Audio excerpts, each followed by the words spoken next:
Download aplikasi Tarbiyah Sunnah di handphone Anda. Tersedia di Google Play dan App Store. Assalamualaikum warahmatullahi wabarakatuh. Alhamdulillahirabbil alamin. Wa bihi nasta'in ala umurid dunya waddin. Wassalatu wassalamu ala asyrafil anbiya'i wal mursalin. Nabiyyina Muhammad wa ala alihi wa sahbihi ajma'in wa man ihtada bihudah wattaba'a atharahu ila yaumiddin, amma ba'd. Ayyuhal ihwah wal ahwat, kaum muslimin wal muslimat yang semoga senantiasa dirahmati dan diberkahi oleh Allah Subhanahu wa taala. Alhamdulillah, kita diberi nikmat oleh Allah Subhanahu wa taala bertemu dengan hari-hari terindah, hari-hari yang paling dicinta oleh Allah Subhanahu wa taala, yaitu 10 awal bulan Dzulhijjah. Hari-hari di mana Allah Subhanahu wa taala bersumpah dengannya, wal fajri walayalin ashar, demi waktu fajar dan demi 10 awal bulan Dzulhijjah. Hari-hari yang disabdakan oleh Nabi alaihi salatu wassalam, ma min ayyamin al-amalu salihu fihinna ahabbu ila Allah min hadhil ayyamil ashar. Tidak ada hari yang lebih dicintai oleh Allah Subhanahu wa taala daripada 10 awal bulan Dzulhijjah. Kenapa 10 awal bulan Dzulhijjah begitu istimewa? Pertama, karena terkumpul di dalamnya hari-hari istimewa. Di antara hari istimewa yang ada adalah hari Arafah, tanggal 9 Dzulhijjah. Hari di mana Allah menyempurnakan agama Islam.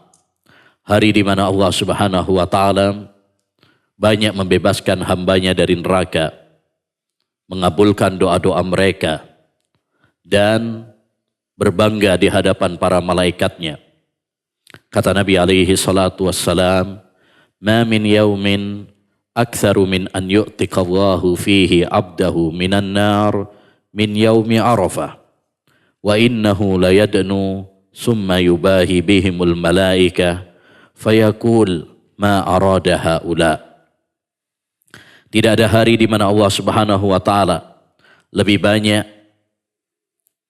membebaskan hambanya dari neraka ketimbang di hari Arafah.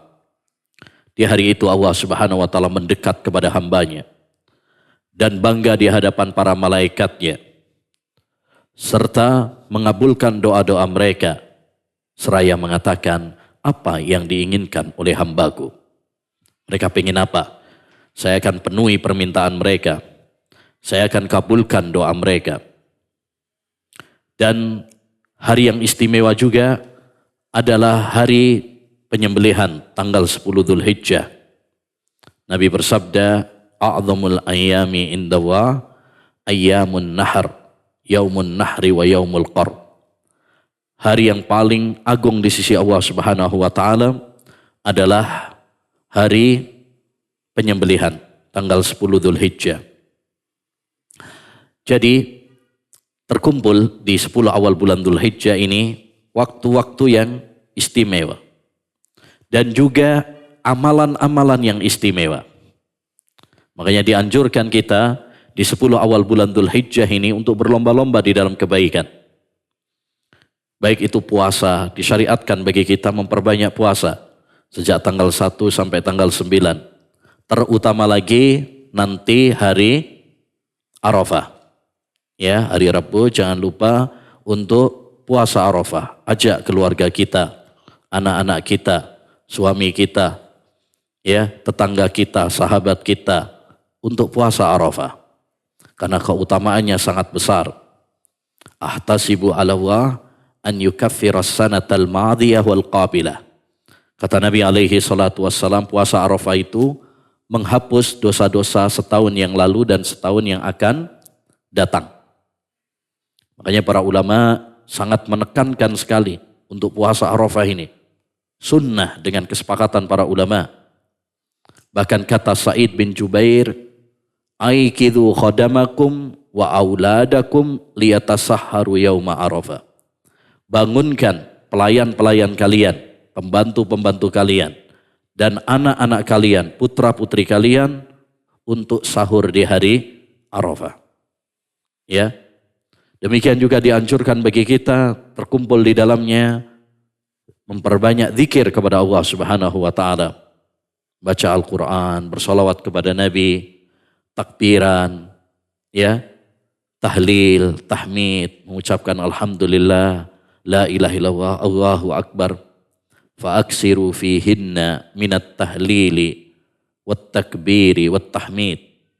Kata Nabi, perbanyaklah kalian di 10 awal bulan Dzulhijjah takbir, yaitu ucapan Allahu akbar, tahmid, alhamdulillah, dan tahlil, ucapan la ilaha illallah.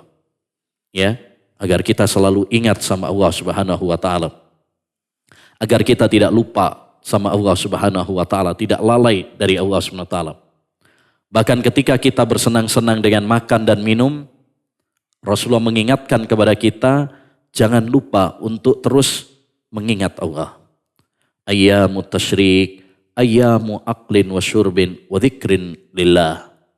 Hari-hari tasyrik itu adalah hari makan dan minum dan berzikir kepada Allah Subhanahu wa taala. Dan di antara yang dianjurkan juga adalah udhiyah, berkorban. Ya, berkorban. Fasalli li rabbika wanhar. Salatlah untuk Rabbmu dan menyembelihlah. Maka dianjurkan bagi kita untuk berkorban. Ya, karena ini syiar di antara syiar Islam. Dan dengan korban juga kita bisa berbagi, ya, kegembiraan, manfaat dengan kerabat kita, tetangga kita, memberikan kebahagiaan kepada mereka. A'zamul ayyam, a'zamul a'mali indallah an tudhila ala ahikal mu'mini surura. Amalan yang paling utama adalah kamu memasukkan kegembiraan di hati saudaramu. Dan di antara amalan yang dianjurkan di 10 awal bulan Dzulhijjah ini adalah memperbanyak doa. Memperbanyak doa, terutama di hari Arafah nanti. Siapkan doa terbaik kita. Siapkan doa terbaik kita untuk hari Arafah. Nabi bersabda, khairud du'ai du'a'u yaumi Arafah. Sebaik-baik doa adalah doa di hari Arafah. Ya, maka siapkan doa-doa terbaik kita untuk di hari Arafah nanti, ya, isi menit, detik, jam untuk memperbanyak doa kepada Allah Subhanahu wa taala, kebaikan di dunia dan kebaikan di akhirat. Para akhwat yang semoga dirahmati oleh Allah Subhanahu wa taala, alhamdulillah kita bisa bertemu kembali untuk melanjutkan kajian kita tentang hadis-hadis Nabi sallallahu alaihi wasallam seputar wanita. Perlu untuk kita, ya, pelajari sedikit demi sedikit agar kita menjadi wanita-wanita salihah. Ya, apa itu wanita salihah? Salihah artinya apa? Wanita yang salihah yakni al-qa'imah bihaqqillah wa haqqi ibadih. Wanita yang salihah adalah wanita yang memperbaiki hubungannya dengan Allah Subhanahu wa taala dan memperbaiki hubungannya dengan sesama manusia. Nah ini, kita semuanya tentu para akhwat pengen menjadi wanita-wanita yang salihah. Menjadi ibu yang salihah, istri yang salihah, anak yang salihah. Bahkan saking pengennya jadi wanita solihah, banyak orang Indonesia namanya solihah. Banyak yang namanya Siti Solihah, Nur Solihah, Mar'ah Solihah. Karena memang kita semuanya pengen menjadi wanita yang solihah, ya. Apa itu solihah tadi? Jadi jangan cuma namanya saja solihah tapi nggak ngerti apa itu solihah. Solihah adalah yang memperbaiki hubungannya dengan Allah Subhanahu wa taala dan memperbaiki hubungannya dengan sesama manusia. Makanya dalam surat An-Nisa Allah Subhanahu wa taala berfirman, "Fas-salihatu qanitatun hafidhatul lil ghaib." Ya, An-Nisa ayat 34. Kata Allah Subhanahu wa taala, wanita-wanita yang salihah itu qanitat, yang ahli ibadah. Salatnya, puasanya, sedekahnya, baca Qur'annya, zikirnya, doanya. Itu hubungan dia dengan Allah Subhanahu wa taala. Kemudian hafidhatul lil ghaib. Dia menjaga kehormatannya, menjaga kehormatan suaminya tatkala ditinggal oleh suami. Artinya dia menjaga kehormatannya. Ini hubungannya dengan suaminya. Ya, berarti dia baik sama Allah Subhanahu wa taala dan baik dengan sesama manusia, terutama orang yang paling dekat dengannya yaitu suaminya. Demikian juga dalam hadis yang lain Rasulullah SAW mengatakan, "Idza shallatil mar'atu khamsaha wa shamat sahraha wa hafizat farjaha wa ata'at zawjaha qila laha udkhulil jannata min ayyi abwabiha syi'ti." Apabila seorang wanita itu sholat 5 waktunya, puasa Ramadan, ini berarti hubungan antara seorang wanita dengan Allah Subhanahu wa taala. Menjaga sholat, menjaga puasa, terutama puasa Ramadan. Kemudian, wa hafizat farjaha, dia jaga farjinya, dia jaga kehormatannya. Ya, dia tidak terjatuh dalam hal-hal yang diharamkan oleh Allah Subhanahu wa taala. Baik itu zina, ya, LGBT atau yang lainnya. Wa ata'at zaujaha, dan dia taat kepada suaminya. Ini berarti hubungan antara seorang wanita dengan sesama manusia, terutama dengan suaminya, karena hak yang paling besar bagi seorang wanita adalah suami. Bahkan hak suami itu kemarin sudah kita sampaikan sebelumnya, hak suami itu mengalahkan hak orang tua dengan kesepakatan para ulama. Ya, kata para ulama, wanita itu kalau belum menikah, hak yang paling tinggi adalah hak orang tua. Tapi kalau dia sudah menikah, maka hak yang paling tinggi adalah hak ya suaminya. Ya, hak manusia ya. Nah, oleh karenanya kalau kita ingin menjadi wanita yang salihah, perbaiki hubungan kita dengan Allah Subhanahu wa taala dan perbaiki hubungan kita dengan sesama manusia. Dan tidak mungkin kita menjadi wanita yang salihah kalau kita nggak ngaji agama. Menghayal, mimpi. Kalau kita ingin menjadi wanita yang salihah kalau nggak belajar ilmu agama. Karena bagaimana mungkin kita tahu cara memperbaiki hubungan kita dengan Allah Subhanahu wa taala, cara memperbaiki hubungan kita dengan sesama manusia kalau kita nggak ngaji ilmu agama. Disinilah akhwat ya pentingnya bagi kita untuk terus belajar ilmu agama, mengkaji ayat-ayat Al-Quran, mengkaji hadis-hadis Nabi Sallallahu Alaihi Wasallam agar kita semakin dekat sama Allah Subhanahu wa taala, agar kita semakin baik hubungan kita dengan Allah, hubungan kita dengan sesama manusia, agar kita menjadi hamba-hamba yang bertakwa kepada Allah Subhanahu wa taala. Kata Sufyan Ats-Tsauri rahimahullah, "Innama yutlabul ilmu liyuttaqallah." Ilmu itu dicari supaya kita semakin bertakwa kepada Allah Subhanahu wa taala. Taib. Sebelumnya telah kita bahas ya hadis yang terakhir itu hadis yang ke-7 ya. Sekarang kita masuk hadis yang ke-8. Ya, hadis yang ke-8 yaitu tentang berjabat tangan ya dengan lawan jenis. Ya, hukum berjabat tangan dengan lawan jenis. Taib. Bismillahirrahmanirrahim. an Umaymah binti Ruqaiqah annaha qalat, dari Umaymah binti Ruqaiqah. Ini adalah salah satu sahabat wanita yang hidup di zaman Nabi Shallallahu Alaihi Wasallam. Ya, ada seorang sahabat wanita namanya Umaymah. Jadi kalau punya anak misalkan, boleh tuh dikasih nama apa? Umaymah. Ya, karena itu adalah salah satu wanita sahabat Nabi Shallallahu Alaihi Wasallam. Dan perlu kita, terutama para akhwat, para ummahat, ya, mengenal tentang wanita-wanita yang solehah.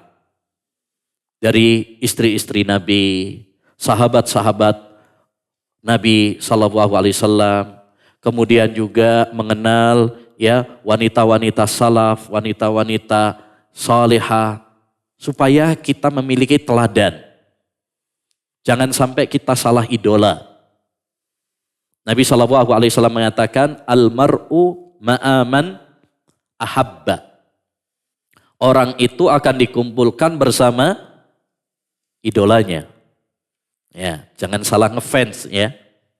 Banyak wanita sekarang salah ngefans, salah mengidolakan. Idolanya artis Korea, idolanya ya penyanyi, idolanya ya bintang film, YouTuber, ya.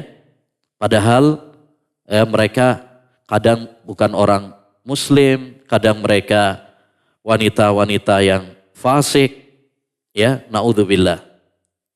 Maka perlu bagi kita untuk selektif dalam mengidolakan, ya, idolakan orang-orang yang bertakwa kepada Allah SWT, orang-orang yang baik, orang-orang yang saleh, ya, agar kita bisa meneladani mereka, agar kita bisa meniru mereka. Taib. Dari Umaymah binti Ruqaiqah, dia mengatakan, ataitun Nabiyya sallallahu alaihi wasallam fi niswatin minal ansar nubayi'uhu. Saya pernah mendatangi Nabi sallallahu alaihi wasallam bersama sekelompok wanita Ansar hendak membaiat Nabi sallallahu alaihi wasallam. Apa baiat itu? Baiat itu artinya janji setia kepada seorang pemimpin. Ya. Dan baiat ada dua. Baiat yang sunnah, yang syar'i, yaitu janji setia kepada pemimpin, ya, yang sah, pemimpin yang sah. Seperti kalau zaman sekarang misalkan raja atau presiden, maka ini adalah baiat yang syar'i. Baiat yang syar'i. Yang kedua adalah baiat yang bid'ah, yang tidak ada tuntunannya dari Nabi Shallallahu Alaihi Wasallam, yaitu baiat kepada pemimpin-pemimpin yang tidak sah bahwa mereka adalah pemimpin, ya, pemimpin-pemimpin bawah tanah, pemimpin-pemimpin kelompok sempalan, ya. Maka ini adalah baiat-baiat yang bid'ah. Maka kita jangan asal baiat aja. Ya, baiat yang sah itu adalah baiat kepada pemimpin negara yang tertinggi. Itu baru baiat yang sah. Adapun baiat kepada amir, ya, atau pemimpin kelompok-kelompok sempalan, maka ini adalah baiat yang bid'ah, ya, yang memecah belah. Yang memecah belah. Dia pemimpin-pemimpin tapi nggak punya kekuasaan, nggak punya tentara. Nah, ini baiat-baiat yang tidak ada tuntunannya dari Nabi Shallallahu Alaihi Wasallam. Nah, sekarang banyak baiat-baiat seperti ini yang perlu kita waspadai. Ya, Umar bin Abdul Aziz pernah mengatakan, "Idza ra'aita qauman yatanajawna fi amri dinihim, fa'lam annahum ala ta'sisi dhalalah." Kalau kamu melihat ada orang-orang yang berbisik-bisik dalam masalah agama, maka ya ketahuilah bahwa mereka sedang membangun kesesatan. Jadi hati-hati dari aliran-aliran sempalan-sempalan yang sembunyi-sembunyi. Kalau ngaji di tengah hutan, tengah laut, ya. Ini rawan apa? Ya, menyimpang, rawan sesat dan menyesatkan. Karena agama Islam ini agama yang jelas, tidak perlu ada yang dirahasiakan, tidak perlu ada yang disembunyikan. Kata Nabi alaihi salatu wassalam, taraktukum ala bayda naqiyya, lailuha kanahariha, la yazihu anha illa halik. Aku tinggalkan kalian dalam keadaan ya putih, bersih, malamnya seperti siangnya. Tidak ada yang menyimpang darinya kecuali ya orang yang binasa. Ya, apalagi baiat suruh syahadat lagi, kayak orang baru masuk Islam. Nah, fakulna ya Rasulullah nubayi'uka ala alla nusyrika billahi syai'an. Maka kami mengatakan, wahai Rasulullah. Ya, berarti dia berbicara kepada Rasulullah. Ini menunjukkan kepada kita faedah bahwa suara wanita itu pada dasarnya bukan aurat. Boleh seorang laki-laki mendengar suara wanita asalkan ya wanita tersebut tidak membuat-buat suaranya, melakukan suaranya, ya dimerdu-merduin. Nah itu yang nggak boleh. Ya, adapun sewajarnya maka tidak mengapa. Kata Allah Subhanahu wa taala, "Wala tahdha'na bil qaul fayatma'al ladzi fi qalbihi marad." Janganlah kalian wahai para wanita melakukan suara kalian. Ya, memerdukan suara kalian. Karena khawatir ada orang-orang laki-laki yang di dalam hatinya terdapat penyakit. Penyakit apa? Syahwat. Ya, karena penyakit itu ada dua. Ada penyakit syubhat, ada penyakit syahwat. Dan yang dimaksud di dalam ayat ini adalah penyakit syahwat. Syahwat kepada wanita. Jadi tidak boleh melakukan. Tapi kalau biasa, ya sewajarnya tidak mengapa. Taib, wahai Rasulullah, kami membaiatmu ala alla nusyrika billahi syai'an. Untuk tidak berbuat syirik kepada Allah Subhanahu wa taala dengan siapapun, apapun. Syai'an kalau belajar bahasa Arab, syai'an di situ nakiroh. Jatuh setelah la nusyrik, ya, nafi. Maka itu menunjukkan umum. Ya. Kaidahnya an-nakiratu fi siyakin nafi yufidul umum. Isim nakirah jatuh setelah nafi, penafian, peniadaan itu menunjukkan umum. Berarti kita tidak boleh berbuat syirik dengan siapapun dan apapun. Harus mentauhidkan Allah Subhanahu wa taala. Beribadah hanya kepada Allah saja. Tidak boleh menduakan, menyerahkan kepada selain Allah Subhanahu wa taala. Sebagaimana dalam ayat surat Al-Fatihah yang selalu kita baca dalam salat-salat kita mengatakan apa? Iyyaka na'budu wa iyyaka nasta'in. Hanya kepada Engkau ya Allah kami beribadah dan hanya kepada Engkau kami minta pertolongan. Di situ juga iyyaka na'budu, di situ iyyaka itu kalau dalam bahasa Arab adalah maf'ul bih muqaddam yang artinya objek yang didahulukan. Objek itu kalau dalam bahasa Arab mestinya di belakang. Tapi dalam surat tersebut, ayat tersebut, surat Al-Fatihah, didahulukan objeknya sebagai bentuk pembatasan. Seakan-akan kita mengatakan apa? Hanya kepada Engkau ya Allah kami beribadah, bukan kepada yang lain. Baik dia wali, malaikat, jin, ya, kuburan. Hanya kepada Engkau ya Allah kami beribadah. Dan hanya kepada Engkau kami minta pertolongan. Inilah tauhid. Ya, lawan katanya adalah syirik. Lawan katanya syirik. Jadi baiat yang pertama untuk tidak berbuat syirik kepada Allah SWT. Karena syirik itu adalah dosa besar paling besar. Dosa besar paling besar adalah syirik kepada Allah Subhanahu wa taala. Karena konsekuensi syirik sangat ya fatal. Di antara konsekuensi syirik yang pertama apa? Ya, Allah Subhanahu wa taala tidak mengampuni dosa syirik kalau pelakunya tidak bertaubat kepada Allah Subhanahu wa taala. Sebagaimana kata Allah Subhanahu wa taala, "Innallaha la yaghfiru ay yushraka bihi wa yaghfiru ma duna dzalika liman yasha." Allah tidak mengampuni dosa syirik dan mengampuni dosa-dosa selain syirik bagi yang kehendaki oleh Allah Subhanahu wa taala. Di antara bahaya syirik juga adalah dia menghapus amal-amal ibadah yang kita lakukan sebelumnya. Salat kita, puasa kita, haji kita, umroh kita, ludes semuanya. Hangus, batal. Seperti seorang yang sholat, sebelum salam kemudian ngentut, batal. Begitu juga kalau ada orang yang beribadah, kemudian dia berbuat syirik, batal amal-amal perbuatannya. Sebagaimana kata Allah Subhanahu wa taala, la in asyrakta la yahbatanna amaluka.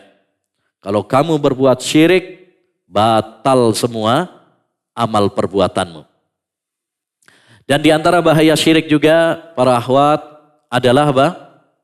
Dosa syirik menjadikan pelakunya kekal di neraka.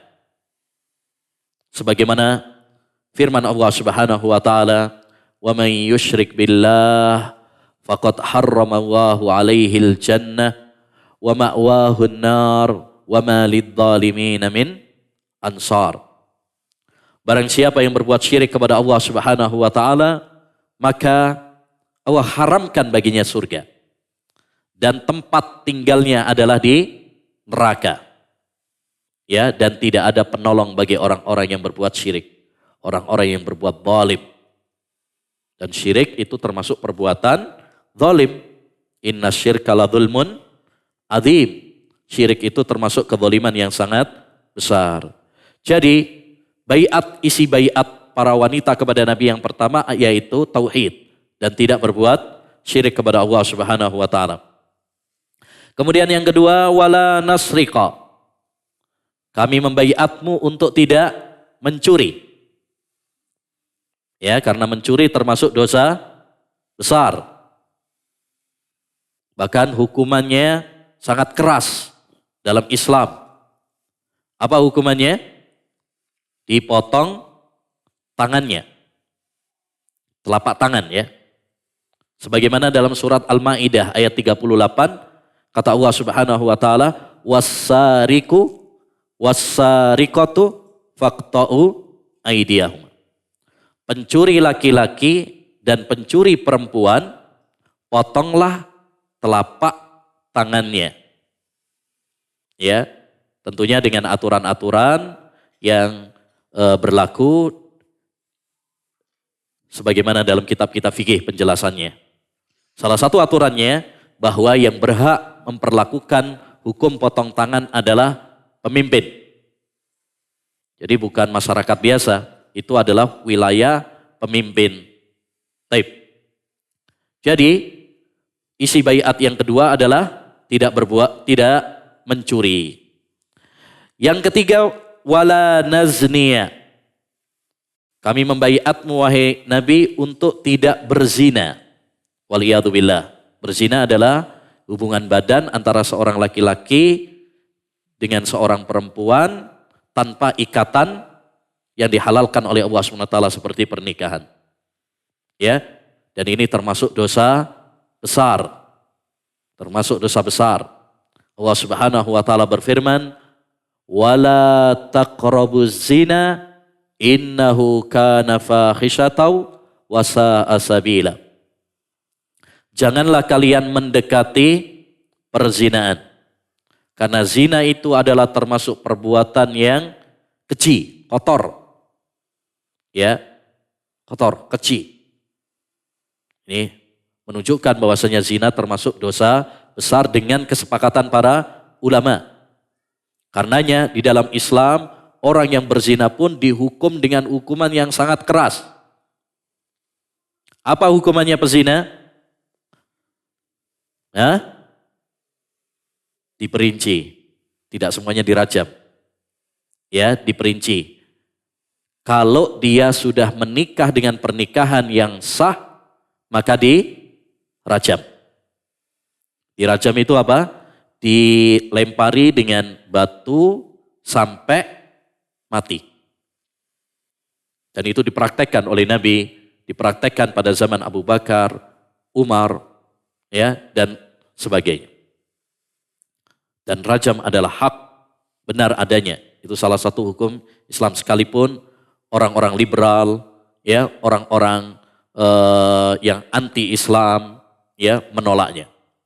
Yang kedua, kalau dia belum nikah, ya, sekarang ini banyak anak-anak muda, remaja, pergaulan begitu bebas, sehingga apa? Banyak yang terjerumus di dalam zina, waliyadzubillah. Maka hendaknya bagi kita para orang tua, ya, untuk menjaga anak-anak kita, ya, untuk menjaga, mengawasi. Karena itu tanggung jawab kita semuanya. Anak-anak kita adalah tanggung jawab kita. Terutama di kota-kota, ya, seperti kota Bandung ini, ya, kita harus betul-betul menjaga anak-anak kita dari pergaulan-pergaulan yang mengantarkan kepada apa? Perzinaan. Itu kalau dalam agama Islam, kalau dia berzina dan dia belum menikah, hukumannya dicambuk 100 kali. Kemudian diasingkan selama 1 tahun.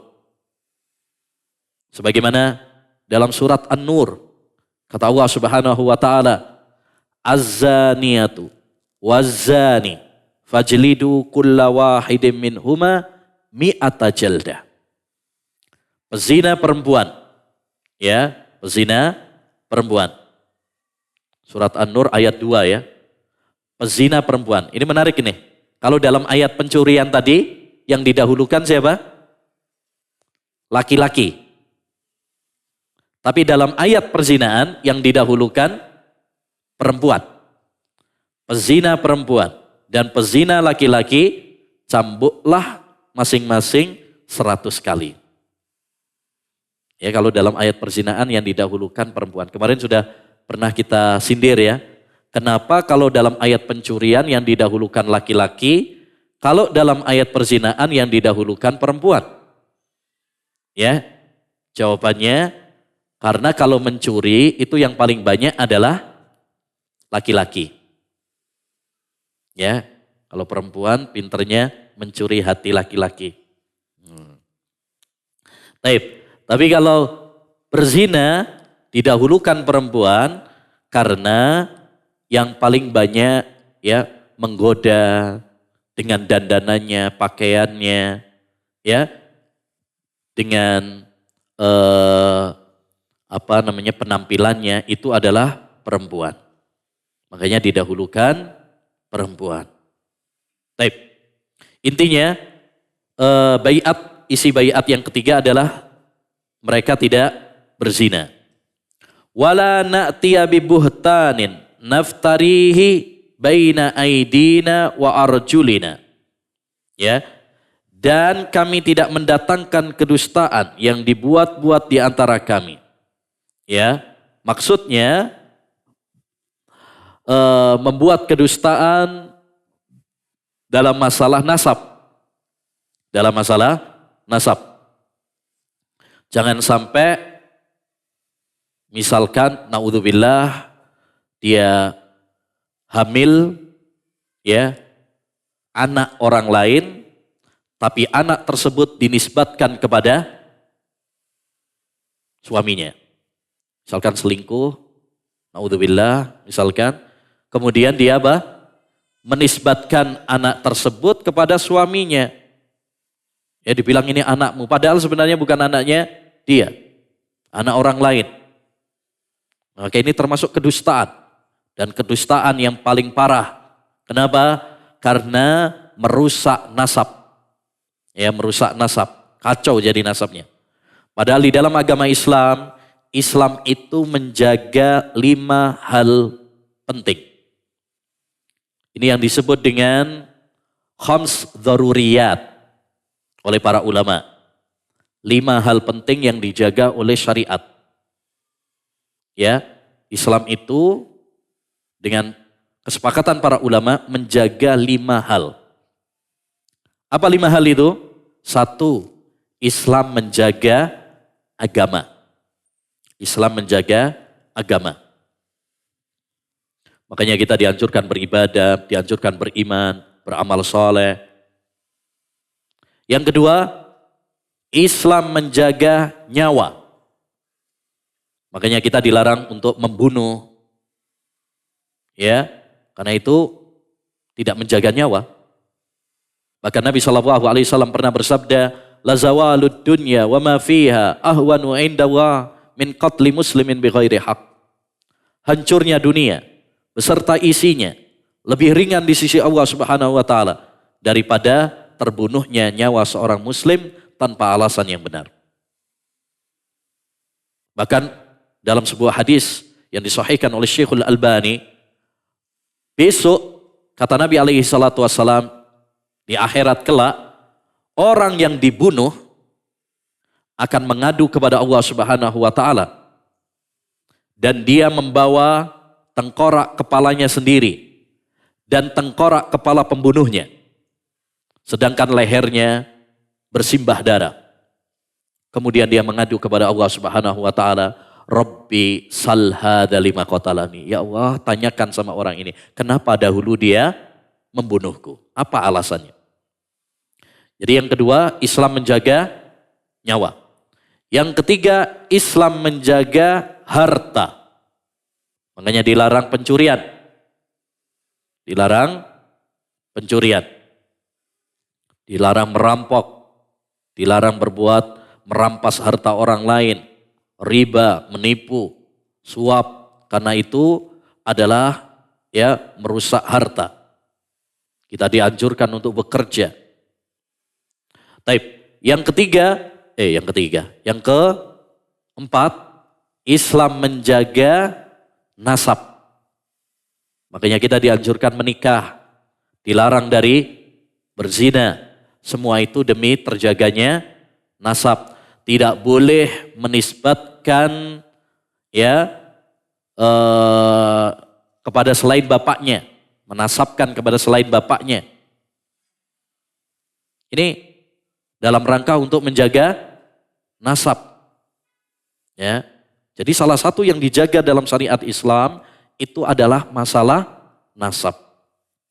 Yang kelima, Islam menjaga akal. Islam menjaga akal. Makanya dilarang khamr. Karena itu bisa merusak akal. Kullu muskirin khamrun wa kullu khamrin haram. Setiap yang memabukkan itu namanya khamr. Jadi setiap yang bikin mabuk itu namanya khamr.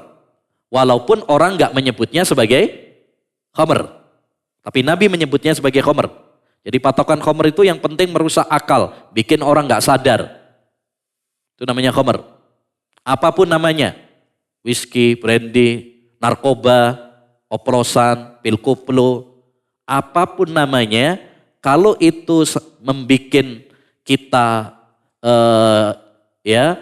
tidak sadar, hilang ingatannya, maka itu namanya khamr. Ya, maka itu namanya khamr. Wa kullu khamrin haram. Dan setiap khamr hukumnya haram. Karena itu merusak akal. Makanya bahayanya khamr, narkoba itu sangat banyak sekali, berbahaya sekali. Maka tugas kita juga sebagai orang tua, terutama yang punya anak-anak usia remaja, jaga anak-anak kita dari pergaulan bebas, dari narkoba, Nah sekarang banyak anak-anak terutama terjerumus di dalam dunia narkoba karena salah pergaulan. Makanya arahkan anak-anak kita untuk mencari teman yang baik. Karena kalau dia salah pergaulan, ketularan temannya.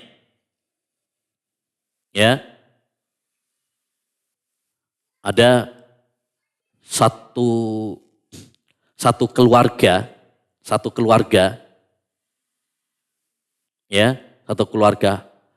anaknya 5, ternyata 5-5-nya kecanduan narkoba tanpa diketahui oleh orang tuanya. Tanpa diketahui oleh orang tuanya. Jadi pinter, kadang mereka sembunyi-sembunyi. Ya. Taib, intinya itu tanggung jawab bagi kita. Kita sekarang hidup di zaman yang penuh dengan fitnah, ya, ujiannya sangat berat, tapi insya Allah kalau kita berdoa kepada Allah dan kemudian ya sabar dalam mendidik anak-anak kita, ya insya Allah akan diberi kemudahan oleh Allah Subhanahu wa taala. Kemudian wala na'sika fi ma'ruf, dan kami tidak bermaksiat kepadamu wahai Nabi dalam hal-hal yang baik. Yakni inti baiat kepada Nabi yang berikutnya, ya. Yang kelima ya, berarti untuk taat kepada Nabi Shallallahu Alaihi Wasallam. Karena keselamatan adalah dengan taat kepada Nabi Muhammad Shallallahu Alaihi Wasallam. Man ata'ani dakhalal jannah, wa man asani faqad aba. Siapa yang taat kepadaku, kata Nabi, maka dia akan masuk surga. Dan siapa yang tidak taat kepadaku, membangkang, ngeyel kepadaku, maka dia berarti enggan masuk surga. Makanya salah satu hal penting yang sangat ditekankan oleh para nabi adalah taat kepada Rasul yang diutus kepada mereka. Bahkan ini adalah salah satu inti ajaran para Rasul. Salah satu inti ajaran para Rasul adalah taat kepada Nabi. Sebagai faedah, semua para Nabi, para Rasul itu ya inti dakwahnya ada 4. Inti dakwahnya para Rasul, semua Nabi, semua Rasul, inti dakwahnya 4. 1, yaitu mengajak kepada tauhid. Beribadah hanya kepada Allah saja. Tidak berbuat syirik. Yang kedua, mengajak untuk taat kepada Rasul. Taat kepada Nabi yang diutus kepada mereka. Kalau kita berarti kepada Nabi kita Muhammad Sallallahu Alaihi Wasallam. Yang ketiga, ya takwa.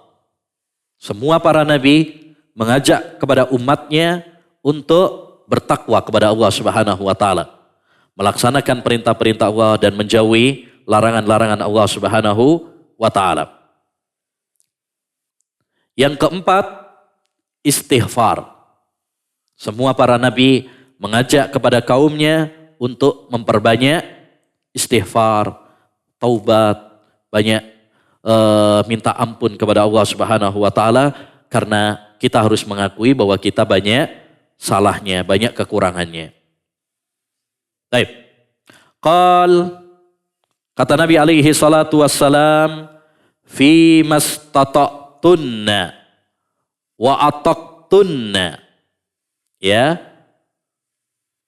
Jadi ketika para wanita tadi membaiat Nabi, tidak berbuat syirik, tidak mencuri, tidak berzina, tidak membuat kedustaan dalam nasab, tidak bermaksiat kepada Nabi Shallallahu Alaihi Wasallam, maka Nabi Sallallahu Alaihi Wasallam mengatakan, fi mastata'tunna wa ataqtunna, semampu kalian, selama kalian apa?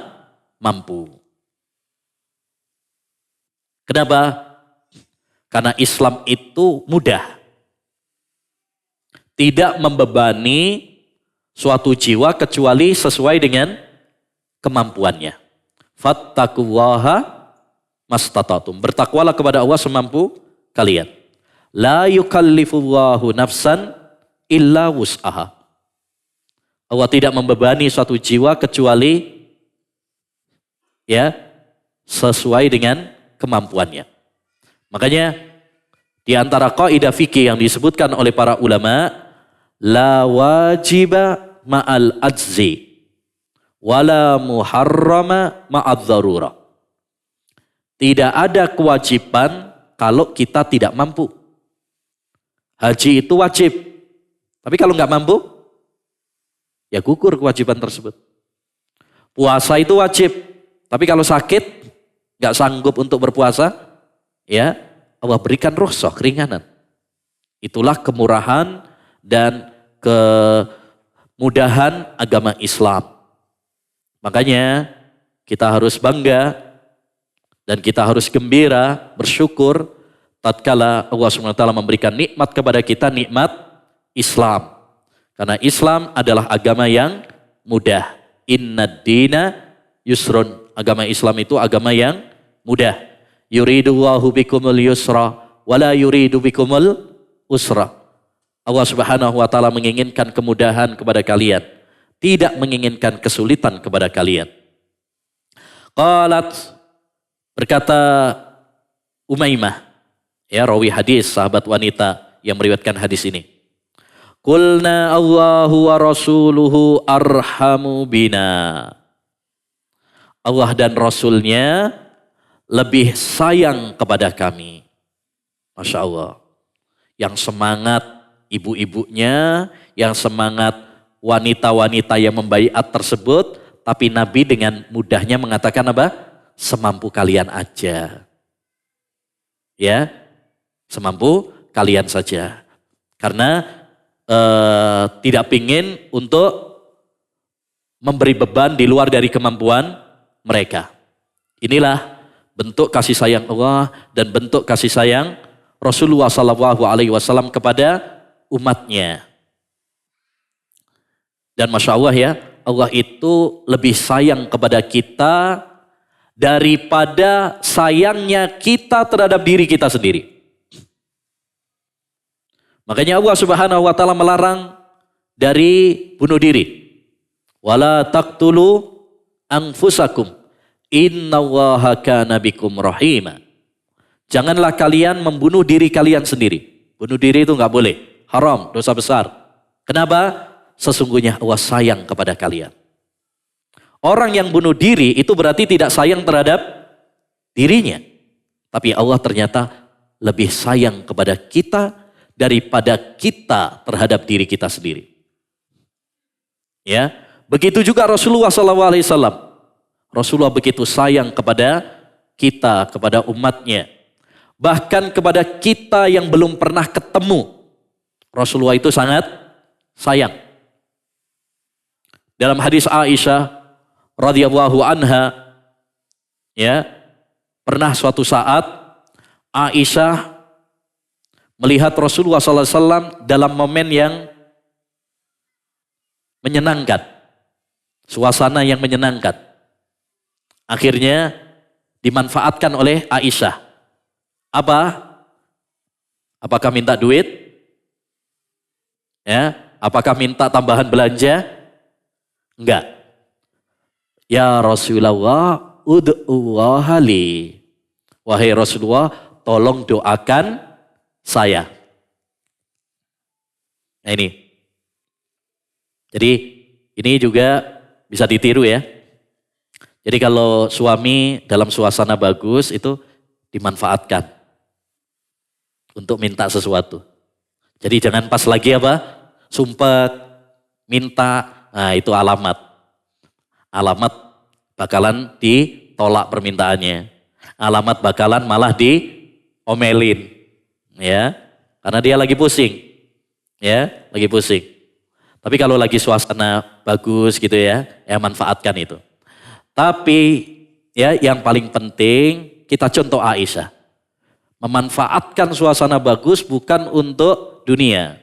Bukan minta duit, bukan minta jalan-jalan, bukan minta tambahan belanja ya. Tapi minta didoakan oleh suaminya. Ya, Masya Allah.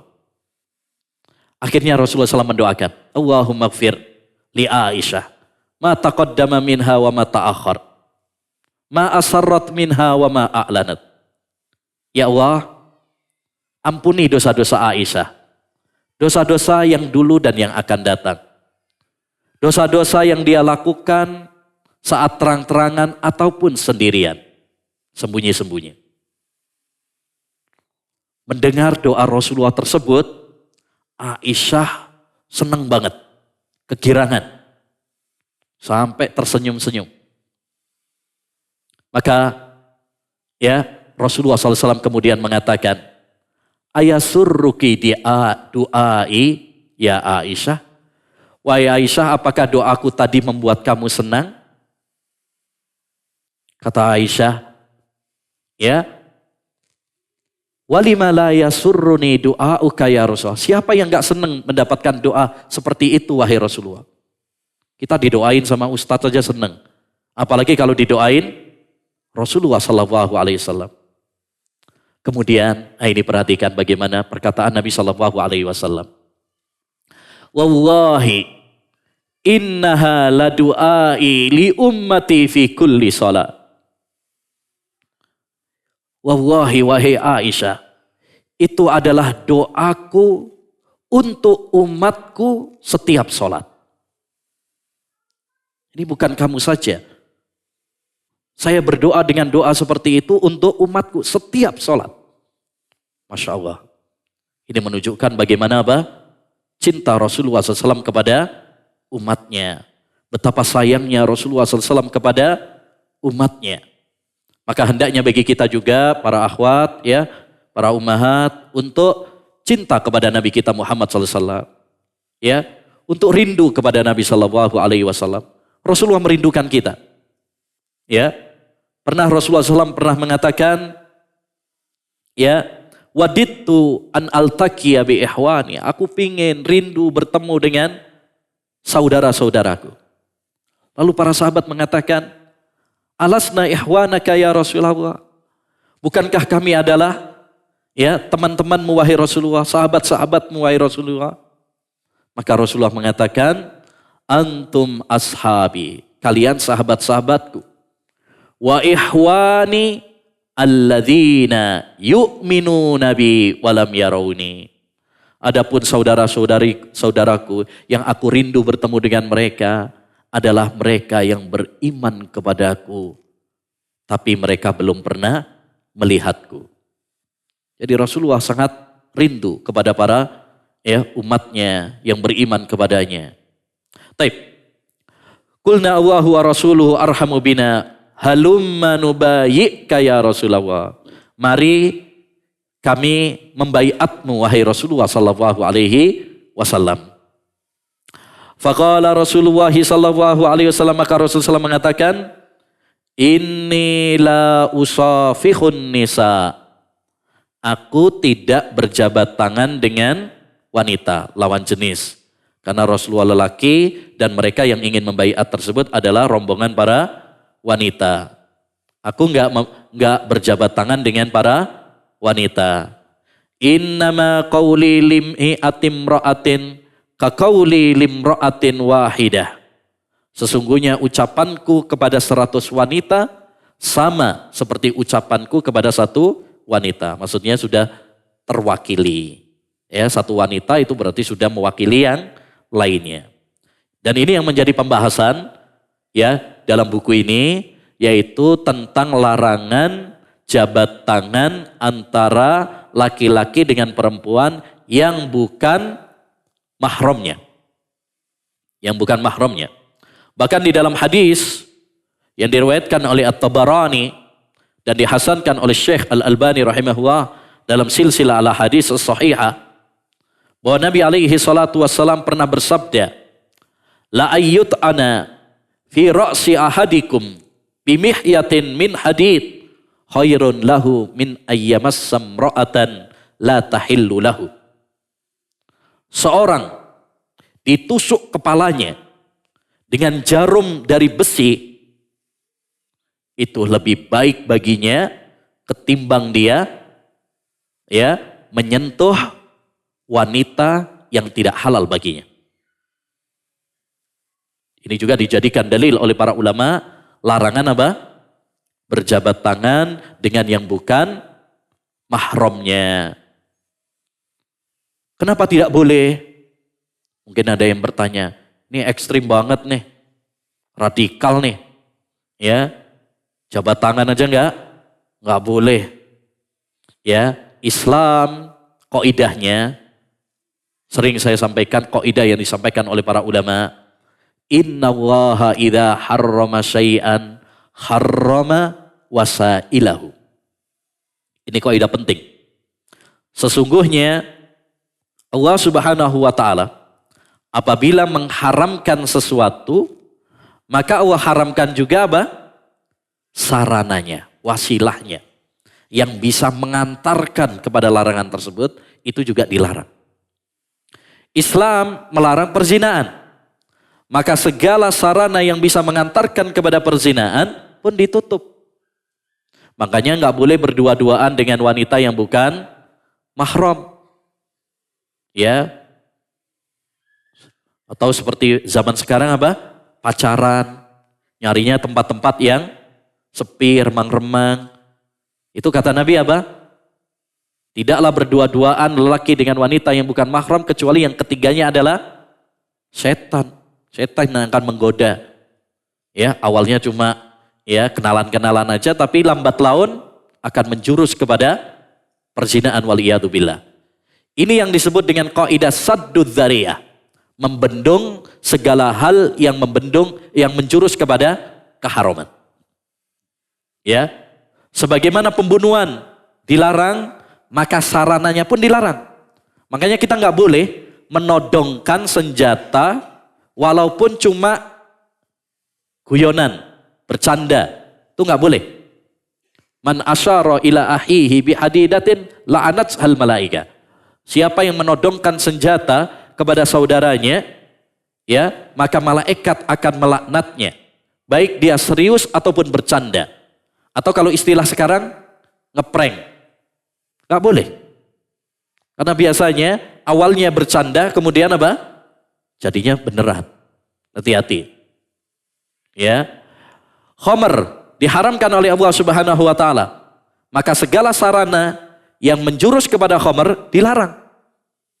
Makanya kita nggak boleh minum khamr walaupun cuma nyicipi. Sedikit aja nggak boleh. Ma askara katsiruhu faqalilu haram. Minum khamr banyak memabukkan haram, sedikitnya juga haram, kata Nabi SAW. Kenapa? Karena kalau nyicipi diperbolehkan, lama-kelamaan orang ketagihan. Pas nyicipi, enak ternyata. Wah, menantang ini, menantang. Ya, akhirnya ketagihan. Makanya Islam salah satu kaidahnya adalah apa? Saddu adzariyah, membendung segala hal yang menjurus kepada keharaman. Baik, dari hadis ini tadi dapat kita ambil beberapa faedah, yaitu apa?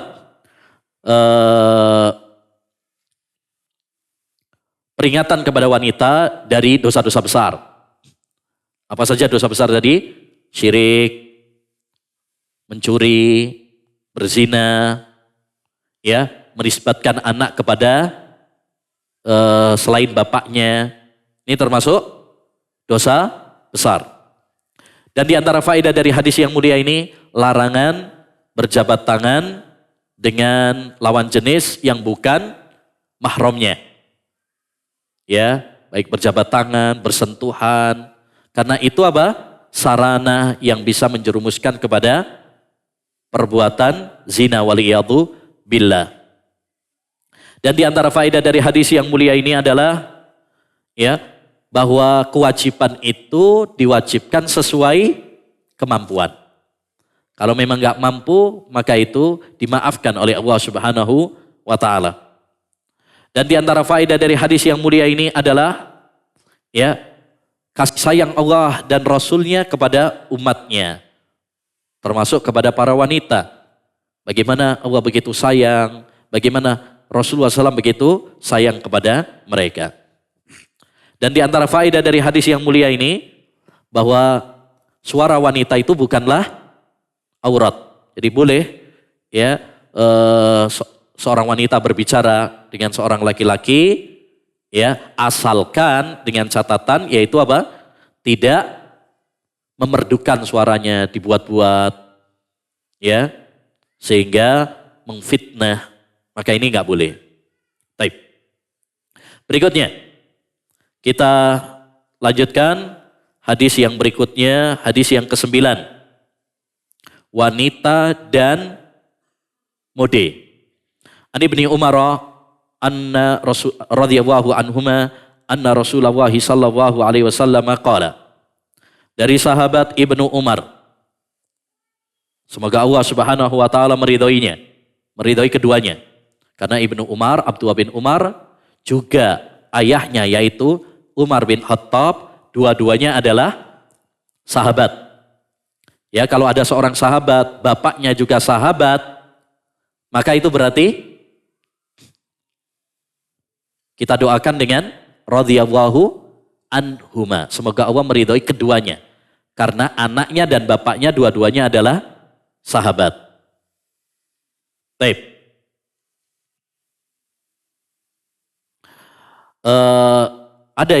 Ada seorang sahabat, bapaknya, kakeknya, ya, kemudian setelah kakek apa? Buyutnya sahabat. Siapa dia? Ada yang tahu? Teka-teki nih, siroh. Siapa seorang sahabat, bapak ibunya sahabat, kakeknya sahabat, buyutnya sahabat? Hah? Ada yang tahu? Siapa? Abdullah ibnu Zubair. Abdullah ibnu Az-Zubair. Abdullah bin Zubair itu sahabat. Abdullah bin Zubair adalah seorang sahabat. Putra dari sahabat Nabi Zubair bin Awam dan Asma. Taib. Dia punya Asma putrinya Abu Bakar. Abu Bakar sahabat. Bapaknya Abu Bakar, Abu Kuhafah, sahabat. Jadi dia punya bapak sahabat, ibunya juga sahabat, mbahnya sahabat, buyutnya sahabat. Ya. Makanya dia termasuk sahabat yang mulia karena lahir dari keluarga yang mulia. Taib. Dari sahabat Ibnu Umar, anna Rasulullah sallallahu alaihi wasallam yaqul, bahwasanya Rasulullah sallallahu alaihi wasallam bersabda, ya, la'anallahul wasilata wal mustausilata. Allah Subhanahu wa taala melaknat. Apa maksudnya melaknat? Laknat adalah menjauhkan dari rahmat. Menjauhkan dari rahmat. Berarti Allah Subhanahu wa taala melaknat wanita yang wasilah, yang menyambung rambutnya, wal mustausilah, dan minta disambungkan rambutnya. Artinya pakai rambut palsu. Berarti Allah jauhkan dia dari rahmat. Wal wasimata, dan wanita yang menato, pakai tato. Wal mustaushimata, dan wanita yang minta ditato. Baik. Jadi hadis ini menunjukkan kepada kita larangan pakai rambut palsu.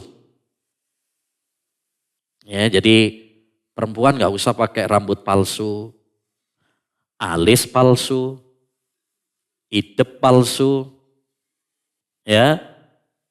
Nah kalau semuanya palsu, ya, pas wudhu hilang semuanya.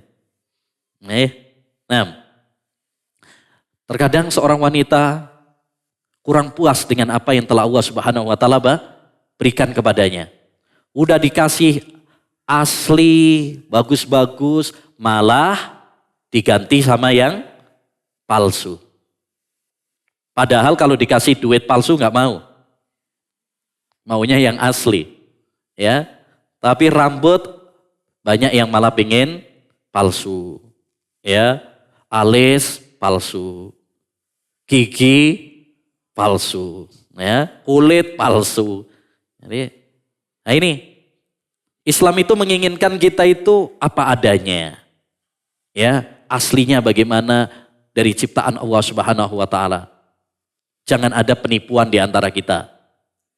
Nanti kalau dia pakai rambut palsu, kelihatannya apa? Cantik. Ya, kelihatannya cantik. Pas rambut palsunya jatuh, ternyata tidak sesuai ekspektasinya. Man ghasyana falaisa minna. Kata Nabi alaihi salatu wassalam, siapa yang menipu kami, maka dia bukan termasuk golongan kami. Demikian juga dalam hadis ini dilarang apa? Pakai tato. Jadi tato itu dilarang karena itu merusak badan kita ini amanat dari Allah Subhanahu wa taala. Ya, sedangkan tato itu adalah merusak. Ya, kan itu indah Ustadz, seni. Boleh kita memperindah, boleh wanita itu ya berdandan, tapi ada aturannya. Ada aturannya. Makanya di dalam hadis ini Rasulullah SAW berbicara tentang aturan berdandannya wanita. Karena sebagian wanita yang pakai rambut palsu, atau alis palsu, atau gigi palsu, atau pakai tato, alasannya adalah keindahan. Alasannya seni, gaya, mode, fashion, ya, atau yang lainnya. Oleh karenanya perlu diketahui tentang aturan-aturan apa? Berdandan. Karena fitrah wanita itu suka apa? Berdandan. Kalau laki-laki nggak betapa. Ya nggak betapa. Makanya karena Islam tahu itu bahwa wanita itu sukanya berdandan, perhiasan, memaklumi. Hal yang diperbolehkan wanita itu tidak diperbolehkan untuk laki-laki.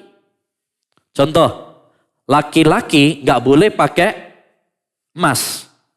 Perempuan boleh pakai emas. Kenapa? Karena fitrahnya wanita suka dandan, suka berhias. Termasuk yaitu apa? Dengan perhiasan-perhiasan emas. Kalau laki-laki nggak perlu.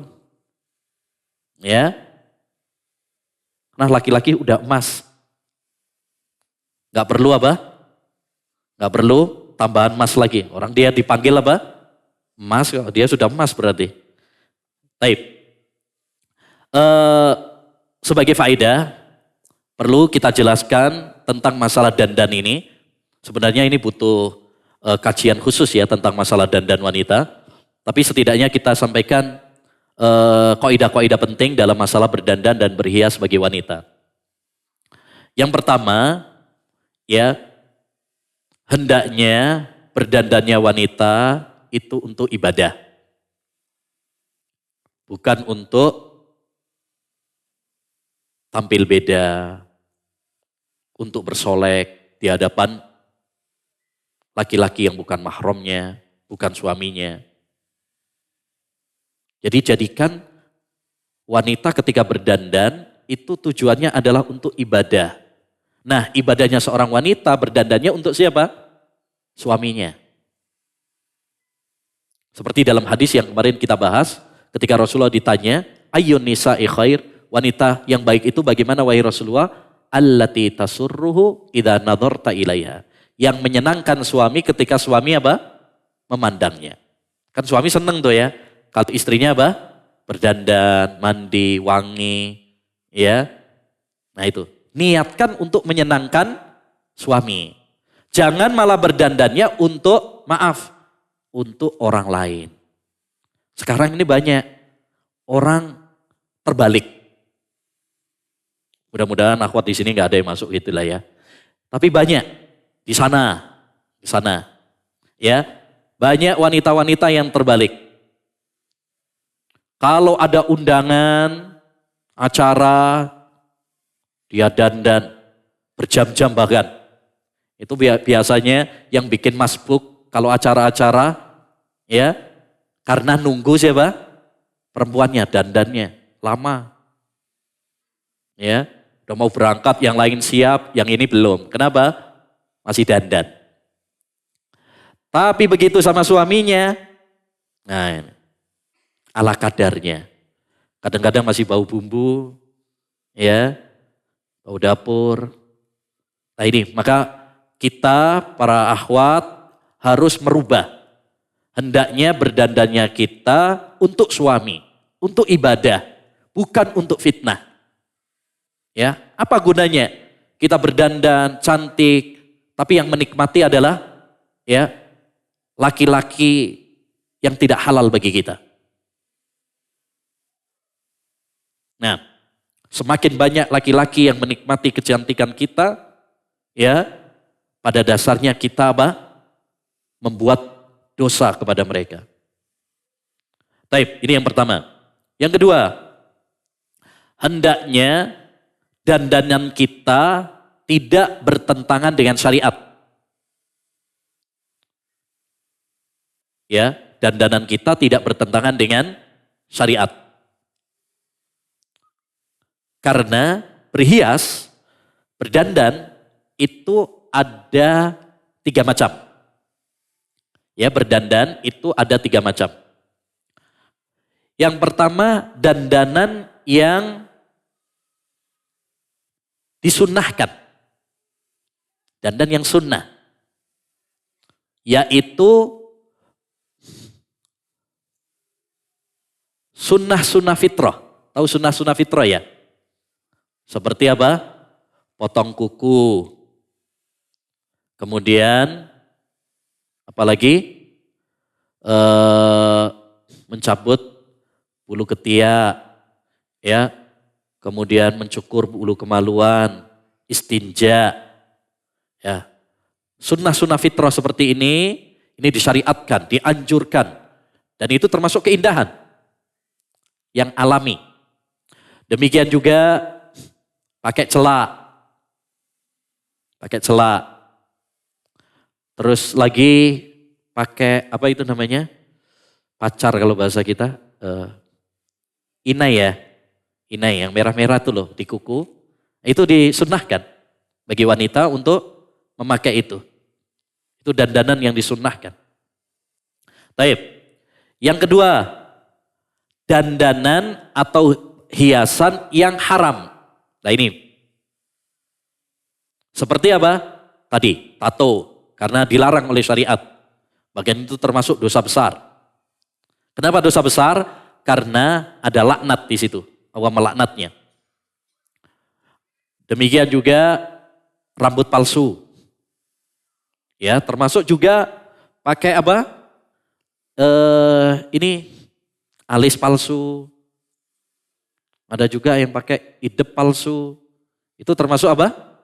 Ya, termasuk dandanan yang diharamkan oleh Allah Subhanahu wa taala. Ada juga misalkan pakaian-pakaian yang tidak menutup aurat, apalagi dilihat oleh orang asing. Nah, biasanya tuh kadang apa? Lomba-lomba apa? Ratu kecantikan, lomba fashion dan sebagainya. Ya, ini nggak boleh. Karena itu bertentangan dengan syariat. Baik.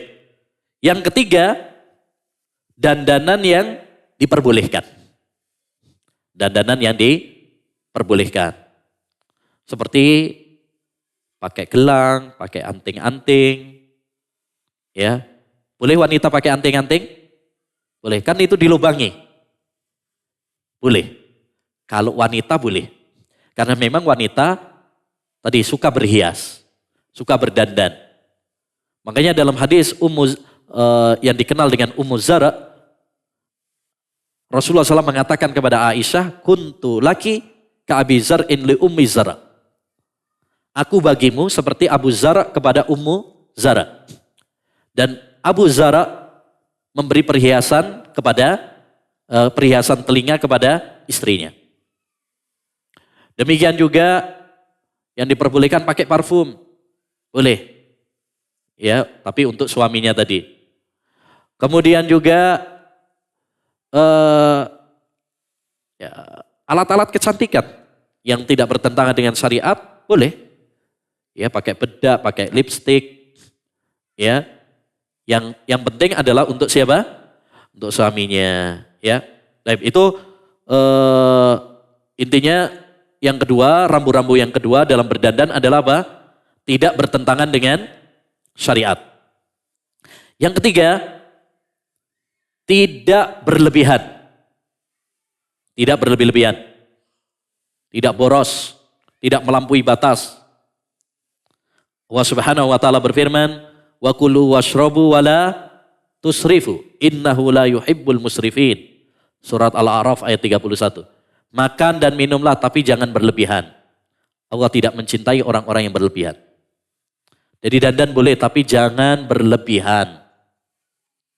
Ya, berjam-jam habis waktunya untuk berdandan. Seharian sibuknya hanya untuk dandan. Ya, sesuai dengan kebutuhan saja. Sesuai dengan kebutuhan saja. Sewajarnya. Ya, kemana-mana bawa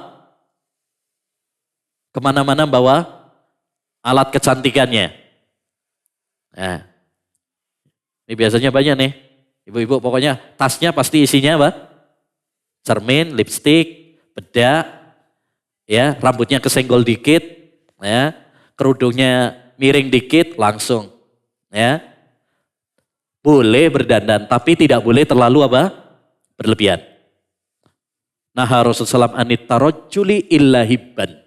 Rasulullah melarang nyisir kecuali kadang-kadang. Maksudnya tidak boleh kita berlebihan. Terlalu berlebihan, menghabiskan waktu kita. Apalagi berlebih-lebihan dalam harta. Banyak orang, ya terutama orang-orang kaya, ya tasnya saja miliaran. Ratusan juta. Nih, yang apa namanya itu ya, branded ya. Pokoknya tas-tas mahal ini. Kadang hanya untuk sebagai gaya-gayaan. Nah, ini berlebihan, tidak boleh. Taib. Kemudian di antara aturan juga dalam masalah ini adalah tidak boleh memadorotkan, ya, memadorotkan diri sendiri dan memadorotkan orang lain. Pastikan bahwa alat-alat kecantikan atau dandan yang kita pakai itu tidak membahayakan diri sendiri. Kalau sampai membahayakan, maka itu tidak diperbolehkan. Oleh karenanya kalau misalkan pakai alat-alat kecantikan, kosmetik terutama yang modern, kontemporer, konsultasikan kepada dokter yang terpercaya. Jangan sampai menggunakan alat-alat misalkan yang justru malah merusak wajah kita. Ya, nah, taib. Dari hadis ini dapat kita ambil beberapa faedah. Faedah yang pertama yaitu apa? Haramnya pakai rambut palsu. Ini nggak boleh. Apapun namanya, akhwat. Biasanya kalau ini biasanya yang paling sering itu kalau pas nikahan pakai apa namanya? Konde. Ya, rambut palsu. Ya, itu nggak boleh. Ya. Sanggul. Nggak tahu kalau di sini apa namanya. Ya. Pokoknya rambut palsu dah. Ya. Taib. Kalau itu namanya kan istilahnya beda-beda kadang. Kemudian di antara faedah juga dari hadis yang mulia ini, larangan pakai tato. Ya, tato nggak boleh. Karena itu merusak. Dan itu bisa juga menghalangi apa? Air wudhu kalau itu ditaruh di tempat-tempat wudhu ya. Ditaruh di anggota wudhu, itu bisa menghalangi. Kemudian hadis ini juga menunjukkan kepada kita bahwa menyambung rambut atau rambut palsu tadi, demikian juga tato termasuk dosa besar. Kenapa dosa besar? Karena Allah melaknat. Dulu pernah kita sampaikan, patokan dosa besar itu apa? Patokan dosa besar adalah dosa yang ada hukumannya secara khusus di dunia. Ada hadnya di dunia. Seperti mencuri, hukumannya dipotong tangannya. berzina dirajam atau dicambuk. Berarti itu dosa besar.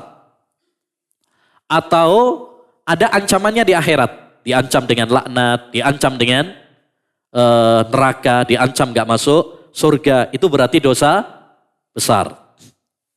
Dan Al-Imam Adz-Dzahabi punya buku berjudul Al-Kabair, dosa-dosa besar. Penting bagi kita untuk membacanya supaya kita terhindar dari dosa-dosa besar. Dan di antara faedah dari hadis yang mulia ini, ya, larangan membantu dalam dosa. Karena di situ Allah melaknat bukan hanya yang melakukan saja, tapi yang membantunya juga.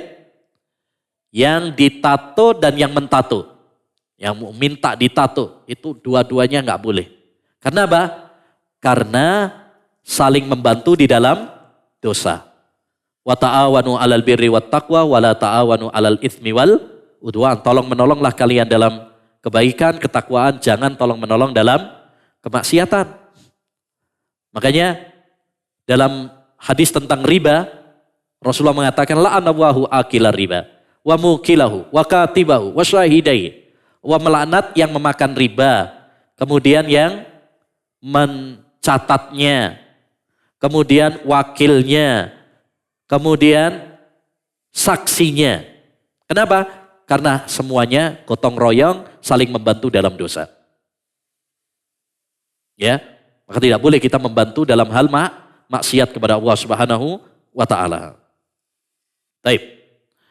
Jadi berdandan itu boleh bagi wanita, boleh bagi wanita, tapi ada aturannya, ada aturannya. Boleh nggak wanita potong rambut? Ya, boleh apa tidak? Itu dandan yang boleh apa tidak?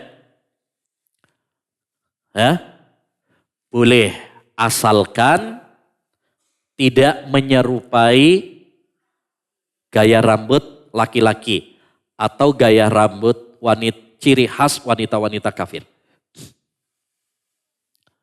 Laisa 'alan nisa'il halq wa innama 'alan nisa'it taksir. Tidak boleh bagi wanita itu cukur gundul. Jadi gundul nggak boleh ya wanita. Walaupun untuk sinetron, ya nggak boleh. Dulu ada itu yang gundul karena untuk sinetron nggak boleh, ya. Atau yang diperbolehkan adalah memendekkan. Itu pun dengan catatan tidak boleh apa? Tidak boleh menyerupai laki-laki, ya. Ada sebagian itu perempuan potongan rambutnya pendek banget kayak laki-laki. Udah gitu pakai kaos, udah gitu pakai celana jeans. Udah gitu naik ninja. Nah, jadi dari belakang udah kelihatan sekali apa?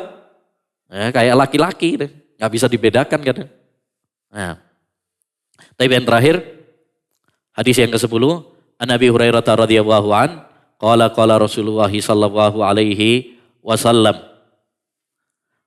sinfani min ahlin nar lam arahuma. Ada dua kelompok penghuni neraka yang belum pernah aku lihat. Qaumun ma'ahum siyatun ka'adnabil baqar. Kelompok yang pertama yaitu kelompok yang mempunyai cambuk seperti ekor sapi. Yadribuna bihan nas. Mereka memukul manusia dengan cambuk tersebut. Ini maksudnya adalah pemimpin-pemimpin yang zalim, yang berbuat aniaya kepada rakyatnya, menindas rakyatnya, berbuat semena-mena kepada bawahannya. Ya ini golongan yang pertama ya. Golongan yang kedua, ini yang menjadi pembahasan kita, wanisaun kasiyat, wanita-wanita yang berpakaian tapi telanjang. Pakaian tapi telanjang kata Nabi. Mumilatun ma'ilatun ru'usuhunna ka'asnimatil buhti. Dia berjalan dengan berlenggak-lenggok. Mirip banget nih ya. Ini kalau acara-acara apa biasanya? Lomba ratu kecantikan, fashion. Biasanya lenggak-lenggok mereka berjalan. Ya. Kemudian kepala mereka bagaikan punuk unta. Maksudnya ya di sisir ke atas, di gaya.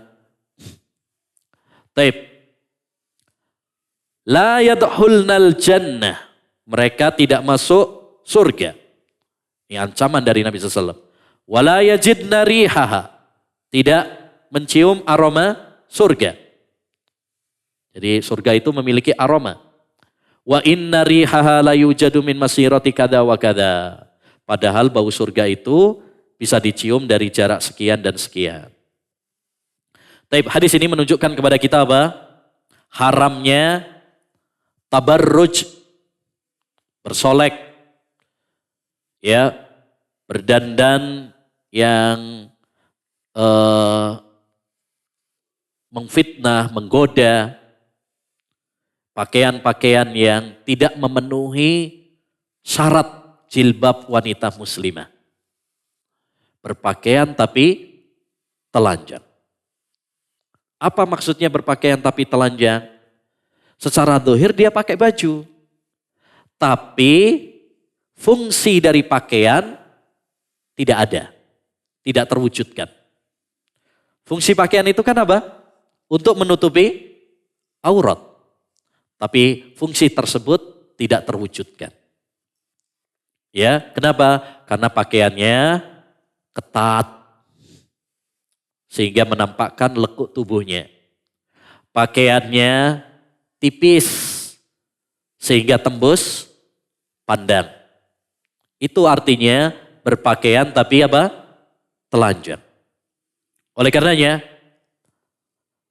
perlu diperhatikan terutama bagi para akhwat, dalam masalah berpakaian, ini masalah penting ya.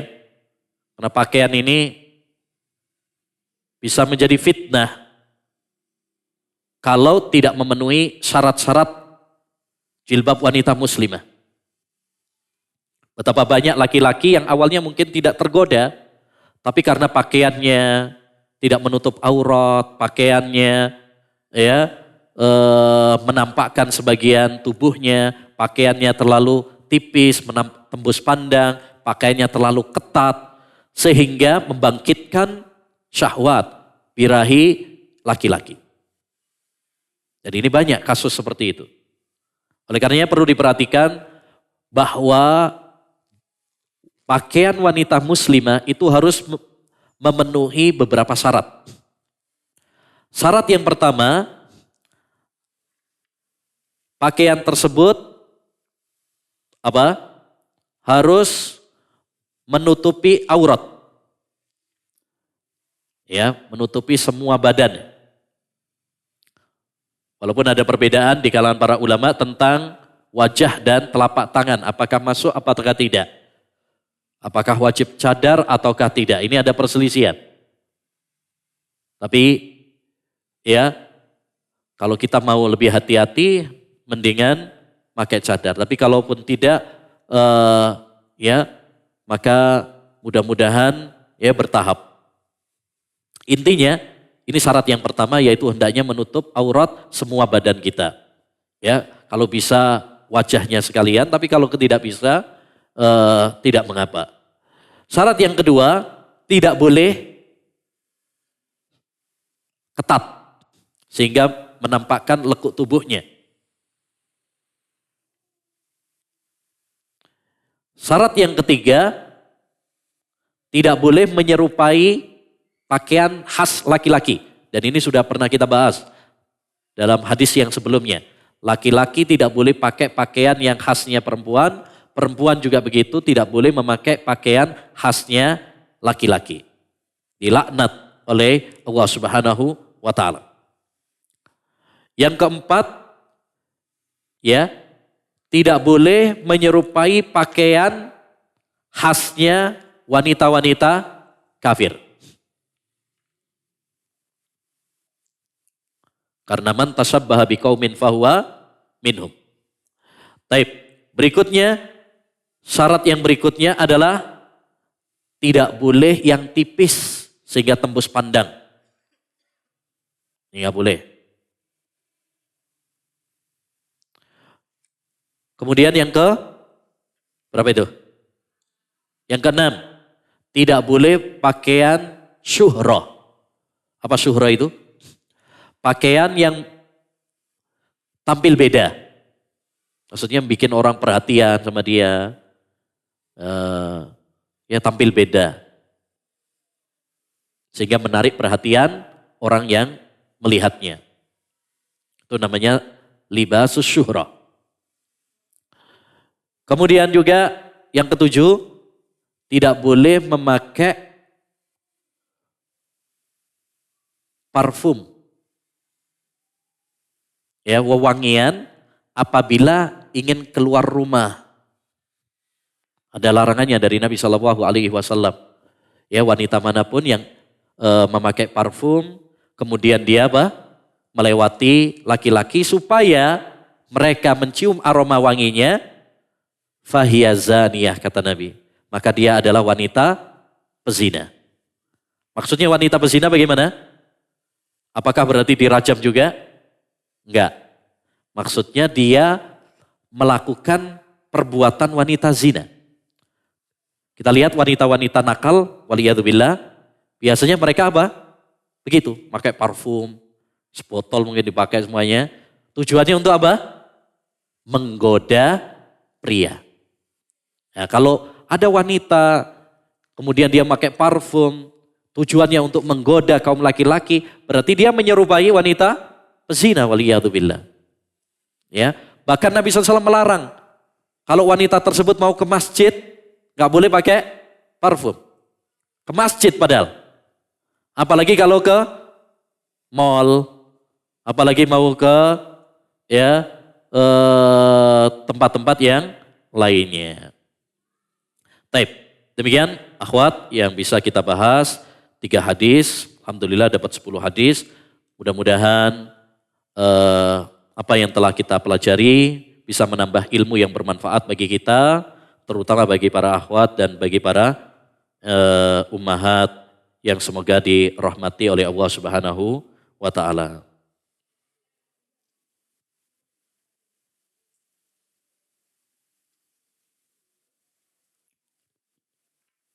Taib. Assalamualaikum warahmatullahi wabarakatuh. Semoga Ustadz, panitia kajian dan seluruh kaum muslimin dan muslimat senantiasa dilindungi oleh Allah dan dijaga dalam kebaikan oleh Allah Subhanahu wa taala. Ustadz izin bertanya, bagaimana menurut Ustadz tentang hukum haji furoda? Wih, jazakumullah khairan. Wallahualam haji furoda termasuk haji yang resmi ya, diizinkan oleh pemerintah.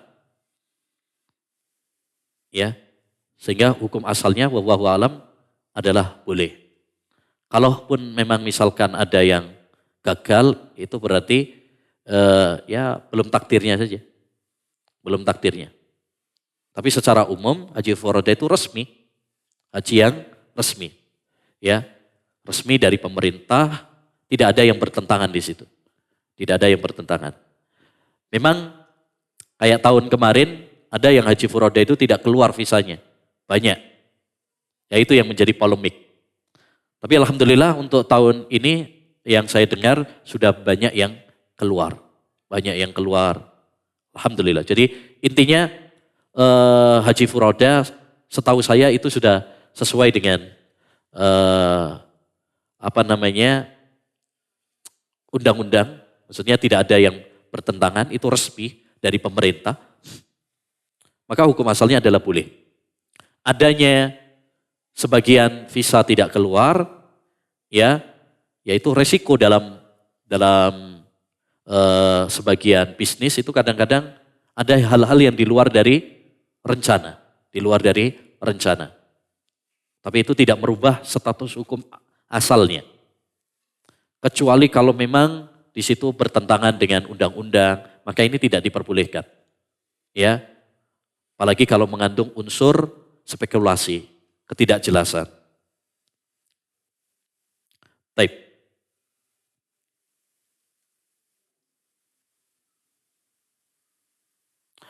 Bismillah. Assalamualaikum Ustadz. Ana izin bertanya.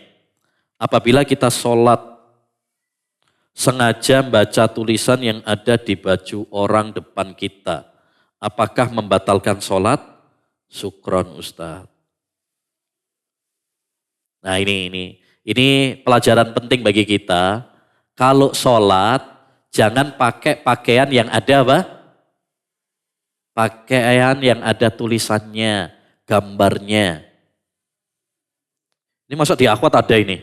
Ini laki-laki kayaknya ini. Kalau laki-laki kadang ada tuh kaos-kaos itu. Ada tulisannya. Sarung juga ada tulisannya. Jadi kadang kita baca juga tuh. Wah, mereknya Gajah Duduk. Nah, ada. Ya, kadang ada kaos juga tulisannya begitu. Kadang ada yang tulisannya percuma ganteng.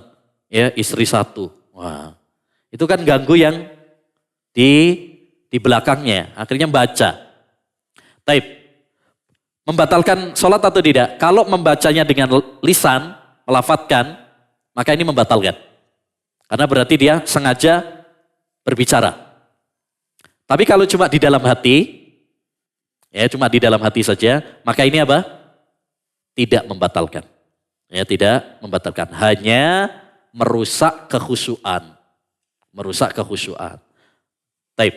Oleh karenanya intinya, segala hal yang bisa mengganggu kekhusyuan sholat saudara-saudara kita, maka hendaknya bagi kita untuk meninggalkannya. Ya, termasuk yang saya ingatkan juga adalah apa? Dering HP. Tuh seringkali apa? Pas tengah-tengah sholat ada dering HP. Apalagi kadang-kadang nada deringnya dangdutan lagi. Mau sholat, dangdutan. Taib.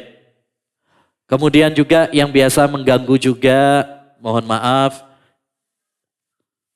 bawa anak kecil. Bawa anak kecil. Apalagi kalau di bawah umur 7 tahun.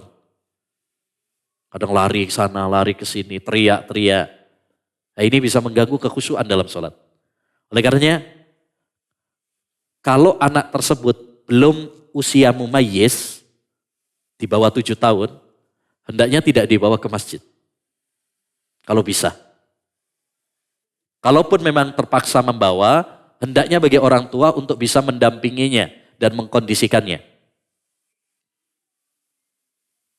Adapun membiarkannya lari ke sana ke sini, nah itu bisa mengganggu kekhusyuan di dalam sholat.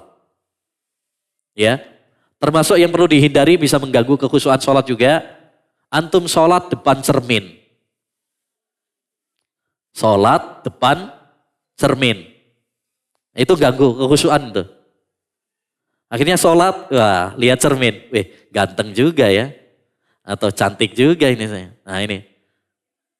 Jadi hindari sholat di depan apa? Cermin. Karena itu bisa mengganggu kekhusyuan di dalam sholat kita. Taib. Intinya segala hal yang bisa mengganggu kekhusyuan kita, tinggalkan. Makanya dalam syariat Islam kita dilarang sholat dengan menahan BAB. Itu nggak boleh. Atau sholat sedangkan makanan sudah disiapkan. Karena itu bisa mengganggu kekhusyuan.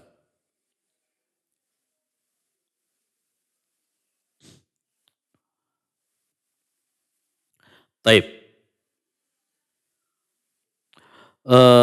Apa hukumnya bila seorang istri nyemir rambut dengan warna coklat untuk menutupi uban dengan niat untuk terlihat cantik di depan suami? Boleh menyemir rambut kalau memang sudah beruban. Kalau belum beruban, masih rambutnya masih apa? Hitam semuanya, tidak boleh disemir dengan warna yang lain. Kadang ada sebagian orang itu nyemir rambut untuk gaya-gayaan. Ya, rambut warna biru, hari ini ya biru, besok merah, besok lagi kuning, besok warna-warni. Ya. Tapi kalau memang beruban, maka boleh disemir dengan warna selain hitam. Dengan warna selain hitam. Kalau hitam malah nggak boleh. Kenapa nggak boleh? Karena itu penipuan. Karena itu penipuan. Kalau uban itu untuk mengingatkan kita bahwa kita sudah tua. Kok ditutupi? Nah itu berarti nanti kelihatannya masih muda. Padahal sudah tua. Nanti ada orang salah sangka nanti.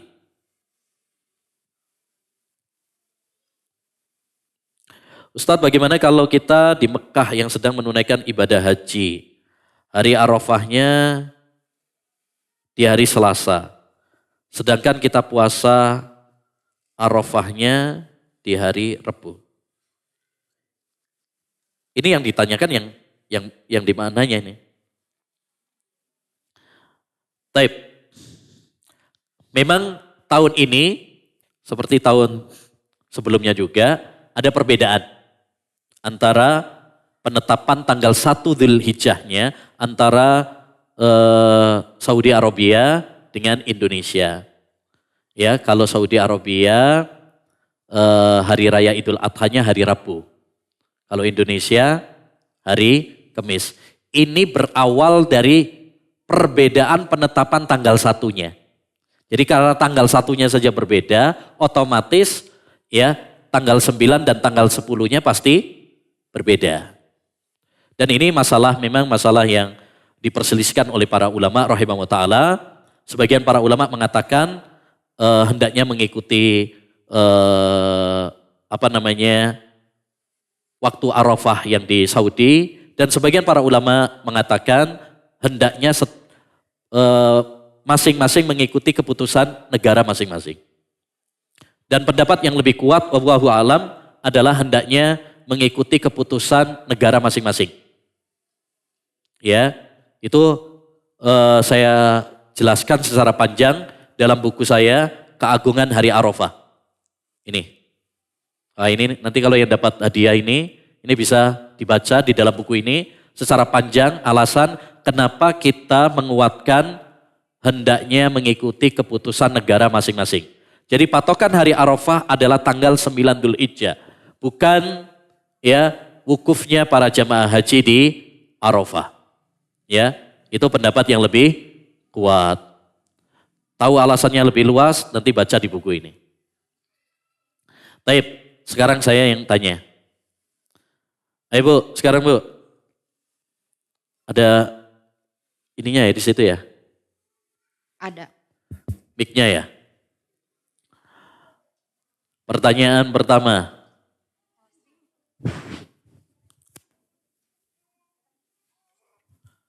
Tadi kita sampaikan rambu-rambu berdandan bagi wanita.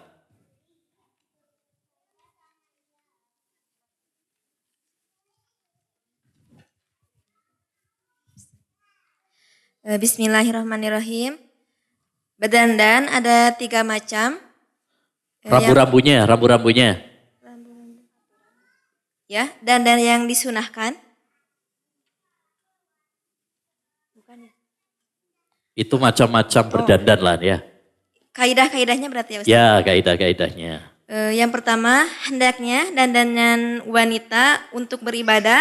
Ya, niatnya berdandan untuk ibadah, untuk menyenangkan suami terutama. Suaminya. Baik. Yang kedua. Yang kedua, hendaknya dandanan kita tidak bertentangan dengan syariat Islam. Nah, dandannya tidak bertentangan dengan syariat. Baik. Yang ketiga. Tidak berlebihan dan tidak melampaui batas. Ya, tidak boleh berlebihan. Waktunya maupun duitnya. Nah. Yang keempat, tidak boleh memudaratkan diri sendiri dan juga orang lain. Ya, nah, jangan sampai nanti ya kadang kayak operasi-operasi plastik kayak gitu ya. Jadi malah merusak. Nah. Baik, barakallahu fiik. Baik, berikutnya. Pertanyaan berikutnya. Tadi kita sampaikan ada 5 hal inti ajaran yang sangat dijaga dalam Islam. 5 hal yang sangat dijaga oleh agama Islam.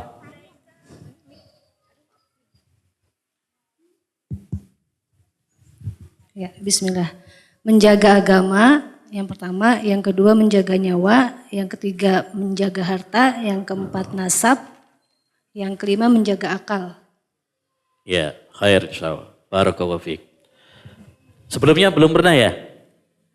Atau sudah? Sudah pernah jawab? Belum. Belum ya? Baik.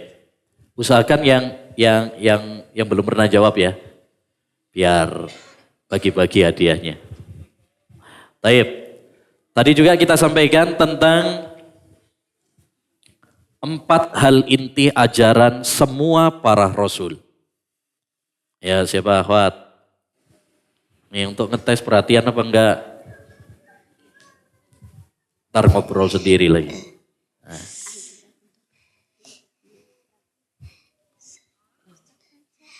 Satu, mengajar bertauhid. 2, mengajak taat pada Rasul.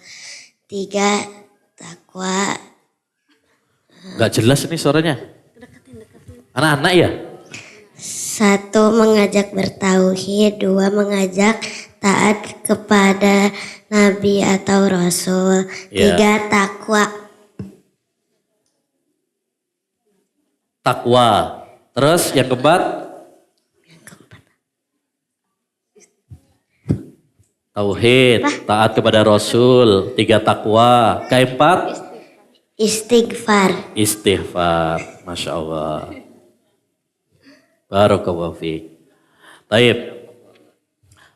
Tadi juga kita bahas tentang syarat-syarat pakaian wanita muslimah. Ayo, siapa yang bisa? Yang belum pernah jawab ya. Bismillah. Ya. Syarat-syarat pakaian muslimah nomor 1, pakaian pakaian tersebut harus menutupi aurat semua badan. Kalau bisa bercadar. Terus? Yang kedua, tidak boleh ketat sehingga menampakkan lekuk Tidak tubuh. boleh ketat, ya. Yang ketiga, tidak boleh menyerupai pakaian khas laki-laki. Ya. Yang keempat, tidak boleh menyerupai pakaian khas wanita kafir. Yang kelima, tidak boleh yang tipis sehingga tembus pandang. Yang keenam, tidak boleh berpakaian suhroh atau tampil beda. Ya. Yang ketujuh, tidak boleh memakai parfum jika keluar rumah. Masya Allah, taib, barakallahu fiik. Jazakallah khair Ustaz. Ya. Tinggal satu lagi. Tinggal satu lagi.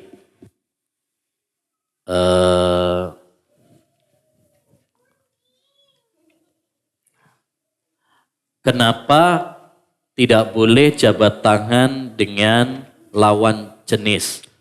Apa alasannya? Alasannya apa? Kaidahnya apa?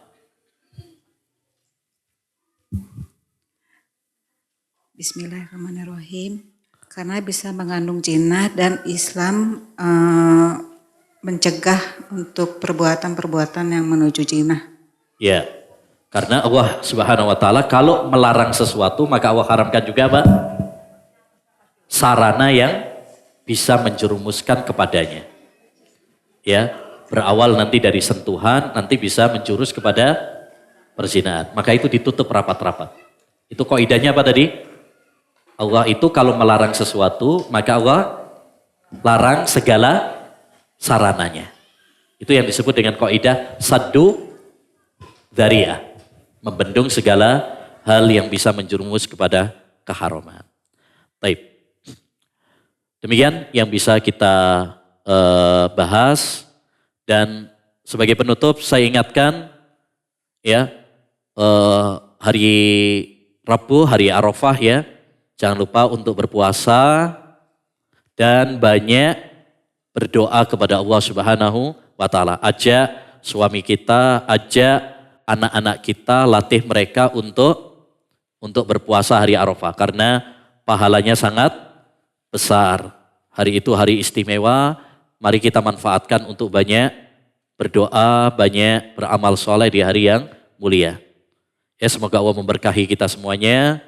Dan semoga Allah Subhanahu wa taala menjadikan kita semuanya ya orang-orang yang soleh dan menggapai surganya. Amin. Ya Rabbal Alamin. Subhanakallahumma bihamdika. Asyhadu an la ilaha illa anta. Astaghfiruka wa atubu ilaih. Assalamualaikum warahmatullahi wabarakatuh.